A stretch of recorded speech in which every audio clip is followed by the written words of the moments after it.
देखिए हर खबर यहीं पर, सब्सक्राइब कीजिए TV9 भारतवर्ष।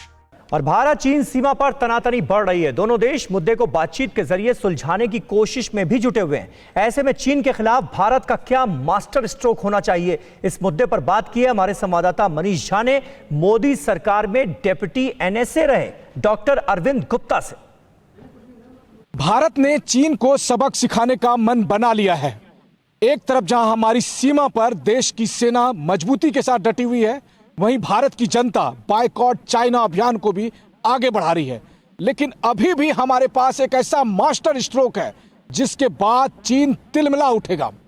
वो मास्टर स्ट्रोक क्या है, इस पर बात करने के लिए हमारे साथ कोई और नहीं बल्कि डॉक्टर अरविंद गुप्ता है, जो मोदी सरकार में 3 साल तक डिप्टी NSA रहे और अभी वर्तमान में विवेकानंद इंटरनेशनल फाउंडेशन के डायरेक्टर भी हैं।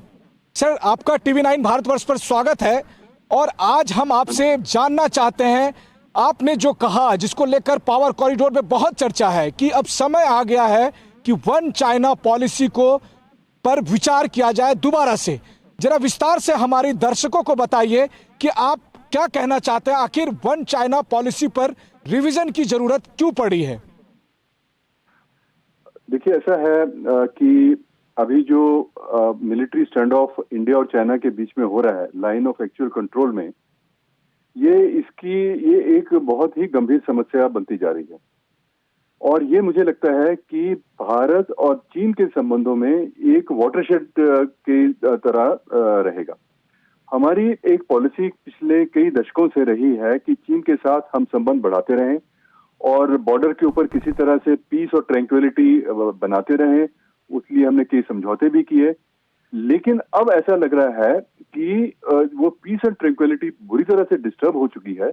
तो सर, ये जो आप कह रहे हैं वन चाइना पॉलिसी, इसके तहत हमें कुछ करना पड़ेगा? क्योंकि मुझे याद है कि आमतौर पर जब जनता की तरफ से ये मांग होती है कि हमें तिब्बत को एक बार फिर से तिब्बत की आज़ादी के, तिब्बत के स्वायत्तता के साथ खड़े होने चाहिए, तो जो इस मामले के बड़े बड़े जानकार हैं वो सब बड़ी हिकारत की नज़र से देखते हैं कि ऐसा कुछ संभव ही नहीं हो सकता है। तो आप इसको किस तरह से देखते हैं?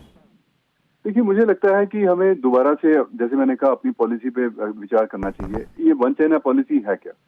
चीन ये कहता है कि ये ताइवान उसका हिस्सा है, उसके साथ रियूनिफिकेशन होगा, और जो भी इस बात को नहीं मानेगा वो इनफैक्ट इसको वन चाइना प्रिंसिपल बोलते हैं।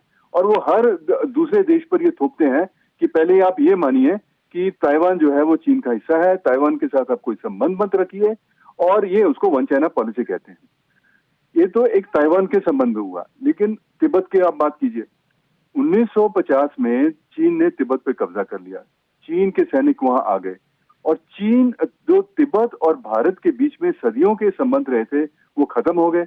और उन्होंने अपने भारत के ऊपर उन्होंने कोई बॉर्डर भी उसमें तय नहीं किया। हमने तिब्बत को रिकॉग्नाइज कर लिया, लेकिन हमने चीन से वापसी में ये नहीं मांगा कि एक प्रॉपर बॉर्डर वहां बने। तो 1962 हुआ, और 1962 के बाद अब तक आप देखते आ रहे हैं कि वो बॉर्डर अभी रिजॉल्व नहीं हुआ है, और एक लाइन ऑफ एक्चुअल कंट्रोल है जो कि किसी को मालूम नहीं है कि जमीन पर वो कहाँ है। उनका अपने मैप्स हैं, हमारे अपने मैप्स हैं, हर रोज जो है वो झगड़े वगड़े होते रहते हैं। में जब बॉर्डर पर रक्षा करते हुए हमारे 20 सैनिक शहीद हो गए हैं, तो बॉर्डर को रिवाइज करने की तो जरूरत है ही। और रिवाइज इस संदर्भ में जो आप कह रहे हैं तिब्बत को लेके, लेकिन तिब्बत को लेकर भारत किस तरह से आगे बढ़े, आपका ओपिनियन क्या है? क्या कुछ करना चाहिए भारत को तिब्बत के लिए, जिससे चीन को समझ में आए कि भारत अब 2020 का भारत है? देखिए, तिब्बत में आप उनके जो स्पिरिचुअल और रिलीजियस लीडर हैं दलाई लामा जी, वो यहाँ पे रहते हैं। लगभग 1.5-2 लाख तिब्बतन यहाँ पे रहते हैं और बड़ी शांतिपूर्वक रहते हैं। दलाई लामा जी का एक रुतबा है, सारे संसार में उनको एक मान है उनका, लेकिन हमने दलाई लामा जी को इतना वो जो देना चाहिए था रिकॉग्निशन, वो अभी तक दिया नहीं है। तो एक चीज हम ये कर सकते हैं कि दलाई लामा जी को एक स्पिरिचुअल और एक लीडर के रूप में, बुद्धिज्म के लीडर के रूप में उनका हम सम्मान करें, उनके साथ हम एक विजिबिलिटी हम उनको दें। ये वन चाइना पॉलिसी को कि हम वन चाइना पॉलिसी मानते हैं, इसको ओपनली कहने की कोई जरूरत नहीं है। हमें ये भी नहीं करना है कि हम रूफ टॉप पे जाके, छतों के ऊपर जाके बोले कि हमने वन चाइना पॉलिसी छोड़ दी, वन चाइना पॉलिसी छोड़ दी। नहीं, वो भी जरूरत नहीं है। क्योंकि डिप्लोमेसी में जी, हमें एक डेलिकेसी भी बरतनी पड़ती है, लेकिन तिब्बत और ताइवान के साथ हम सही बात। संबंध जो है वो बढ़ा सकते हैं और हांगकांग और शिंजियांग जैसे मुद्दों के ऊपर अपनी राय व्यक्त कर सकते हैं। जो बातें आप बता रहे हैं, जाहिर है कि ऐसे में जो सबसे बड़ा सवाल है, जिस सवाल को मैं भी आपसे जरूर पूछना चाहूंगा, चूंकि आप प्रधानमंत्री मोदी और एनएसए अजीत डोभाल के साथ उस खास स्ट्रेटेजी रूम के हिस्सा रहे हैं 3 साल तक, आपको लगता है कि मोदी सरकार में हम कितने तैयार हैं वन चाइना पॉलिसी को रिवीजन करने के लिए और चीन के दांत खट्टे करने के लिए? जी देखिए, मैंने जैसे कहा कि हमें कोई ढिंडोरा नहीं पीटना है इस बात का, हमें सिर्फ इन ए क्वाइट वे धीरे धीरे अपने रिलेशंस ताइवान और तिब्बत के साथ बढ़ाने हैं। और तिब्बत में हमने डिस्कस किया, मैं ताइवान पे आता हूँ कि उसमें वो ताइवान जो है वहां से हमें इन्वेस्टमेंट मिल सकती है, टेक्नोलॉजी मिल सकती है, हमारे इंडियन स्टूडेंट्स वहां जा रहे हैं, वो हमारा इकोनॉमिक पार्टनरशिप में बड़े साझेदार हो सकते हैं।